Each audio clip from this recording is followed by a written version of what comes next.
आप सभी को जय मसीह की द बाइबल पोर्शन में आपका स्वागत है। हमारा आज का वचन है पहला राजाओं की पुस्तक 7वां अध्याय वचन 13 से 26। फिर राजा सुलेमान ने सोर से हीराम को बुलवा भेजा। वह नप्ताली के गोत्र की किसी विधवा का बेटा था और उसका पिता एक सोरवासी ठठेरा था। वह पीतल की सब प्रकार की कारीगरी में पूरी बुद्धि, निपुणता और समझ रखता था। अतः वह राजा सुलेमान के पास आकर उसका सब काम करने लगा। उसने पीतल ढालकर 18-18 हाथ ऊंचे 2 खंबे बनाए और एक एक का घेरा 12 हाथ के सूत का था। ये भीतर से खोखले थे और इसकी धातु की मोटाई 4 अंगुल थी। उसने खंभों के सिरों पर लगाने को पीतल ढालकर 2 कंगनी बनाई। एक एक कंगनी की ऊंचाई 5-5 हाथ की थी। खंभों के सिरों पर कंगनियों के लिए चौखाने की 7-7 जालियां और साकलों की 7-7 झालरें बनी। उसने खंभों को भी इस प्रकार बनाया कि खंभों के सिरों पर की एक एक कंगनी को ढांकने के लिए चारों ओर जालियों की एक एक पंक्ति पर अनारों की 2 पंक्तियां हों।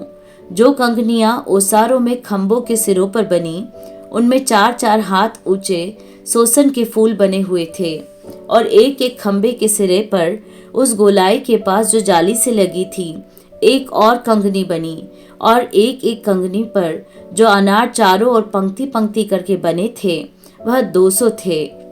उन खंभों को उसने मंदिर के ओसारे के पास खड़ा किया और दाहिनी ओर के खंबे को खड़ा करके उसका नाम याकीन रखा। फिर बाई ओर के खंबे को खड़ा करके उसका नाम बोआज रखा और खंभों के सिरों पर सोसन के फूल का काम बना था। खंभों का काम इसी रीति पूरा हुआ। फिर उसने एक ढाला हुआ एक बड़ा हौज बनाया जो एक छोर से दूसरे छोर तक 10 हाथ चौड़ा था।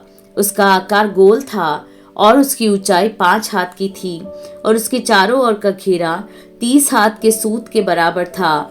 उसके चारों ओर के किनारे के नीचे एक एक हाथ में 10-10 कलियां बनी जो हौज को घेरे थी।